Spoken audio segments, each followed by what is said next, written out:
أعوذ بالله من الشيطان الرجيم بسم الله الرحمن الرحيم اللهم صل على Muhammad wa ali Muhammad. Au nom de Dieu, Ar-Rahman le Clément. Salutations fraternelles à tous. Bienvenue dans ce nouvel épisode de notre série qui porte sur une réflexion autour de l'homme. Aujourd'hui, nous allons voir ensemble ce à quoi Dieu a destiné l'homme. Une destinée qui n'est pas facile à cerner, à comprendre ou à concevoir, du fait de la présence continuelle d'Iblis, de son défi et de ses outils de réflexion qui occultent la vision de notre destinée. Dieu nous dit dans la Révélation qu'il a créé l'homme pour qu'il soit un khalifa. Mais qu'est-ce que cela signifie? Dans le verset 30 de la sourate de la Vache, Dieu nous dit « Lorsque ton Seigneur dit aux anges, je vais établir sur la terre un khalifa, ils dirent, vas-tu y établir celui qui y mettra le désordre et répandra le sang, quand nous sommes là à glorifier ta louange et à te sanctifier? Il dit, je sais ce que vous ne savez pas. » Tout d'abord, nous rappelons que ce verset est révélé dans le contexte de la création de l'homme.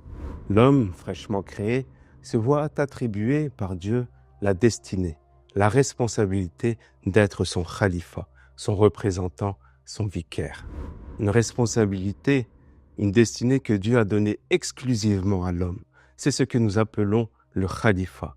Nous rappelons également que cette destinée, les anges ne pouvaient l'apercevoir ou la comprendre du fait de leur nature, comme nous avions tenté de l'expliquer dans le premier épisode de cette série consacrée à l'ange. De plus, Dieu nous dit dans ce verset que cette destinée se fera sur la terre en nous disant « Je vais établir sur la terre un khalifa ». Mais comment peut-on le traduire? Comment doit-on le comprendre? Comment doit-on l'entendre? Est-ce que Dieu nous dit que cette destinée du khalifa se fera pour la terre ou que cette destinée se fera à partir de la terre? Et auprès de qui? Auprès des créatures qui peuplent cette terre? Auprès des hommes? Auprès des génies? Auprès des anges? Auprès de qui? En quoi consiste cette fonction de khalifa que Dieu a donnée à l'homme? Qu'est-ce que cela signifie? De nombreuses interrogations et questionnements se posent sur cette notion de khalifa, auquel Dieu nous donne une première piste de réflexion et de compréhension dans les versets qui suivent. Et il apprit à Adam tous les noms. Puis il les exposa aux anges et dit, informez-moi des noms de ceux-là, si vous êtes véridiques. Ils dirent, gloire à toi, nous n'avons de savoir que ce que tu nous as appris. C'est toi le connaissant, le sage. Il dit, ô Adam, dis-leur leurs noms. Lorsqu'il les informa de leurs noms, il dit, ne vous ai-je pas dit que je connaissais les secrets des cieux et de la terre? Je sais ce que vous déclarez et ce que vous dissimulez. Il faut bien comprendre que lorsque Dieu nous dit qu'il a appris à Adam les noms, il s'agit d'une révélation instantanée et immédiate. Ce n'est en aucune manière, comme certains pourraient le penser, un apprentissage avec un temps, une durée d'assimilation ou un enseignement tel qu'on pourrait le concevoir. Il n'a pas amené Adam à l'école pour l'instruire comme un professeur avec son élève. Il ne lui a pas montré une créature, comme par exemple l'ange, en lui expliquant qu'il s'agissait d'un ange.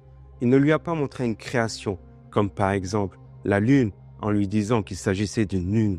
Cette forme d'apprentissage que nous connaissons tous ne se fait en réalité qu'une fois que l'homme a touché à l'arbre de la raison et que le défi d'Iblis a été déclenché. Dans le cas de Adam, c'est tout autre chose. À ce moment-là, il ne peut s'agir que d'une science révélée, propre à sa nature originelle, sans aucune interférence ou existence de raisonnement, d'analyse ou de logique.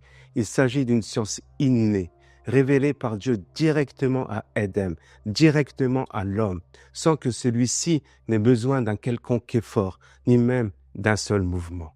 Lorsque Dieu nous dit qu'il a appris tous les noms à Adam, ce sont tous les noms. Il s'agit du nom de toute créature, de toute création, de toute chose. Et ces noms ne sont pas, comme nous l'avons vu, de simples définitions ou de simples descriptions. Ils sont l'essence même de ce qu'ils désignent. Ils sont la quintessence même du porteur de ce nom. Ils sont sa connaissance, ils sont sa fonction, ils sont sa causalité et sa finalité. Et il faut bien comprendre que tout cela amène l'homme, par la connaissance que Dieu lui donne de tous ces noms, à une autorité, une maîtrise et un pouvoir sur ces noms et leurs porteurs. Et donc, sur toute créature, sur toute création et sur toute chose. Ainsi, toutes ces créations, ces créatures, par la permission et la grâce de Dieu, lui sont soumises, obéissantes et exécutantes. Cela nous ouvre les portes d'un monde que nous ne connaissons pas, d'un univers que nous ne pouvons entrevoir, d'un savoir que nous ne pouvons percevoir, d'un homme que nous pouvons à peine concevoir. Et c'est cela le khalifa, un khalifa céleste où tout est dédié à l'homme, où tout lui est consacré, où toute la création est à son service. Un khalifa qui n'a pas encore commencé, car le défi d'Iblis est venu le repousser, le retarder, le différer. Par ce temps, cet instant que Dieu lui a accordé, le temps du défi. Et c'est à la fin des temps, lorsque le dégel sera dissous et qu'Iblis disparaîtra avec l'avènement du Messie et du Mahdi, c'est à ce moment-là que le défi d'Iblis prendra fin. C'est à ce moment-là que le temps que Dieu lui a accordé s'achèvera et que le khalifa s'installera. Que la paix de Dieu soit avec vous et je vous dis à très bientôt.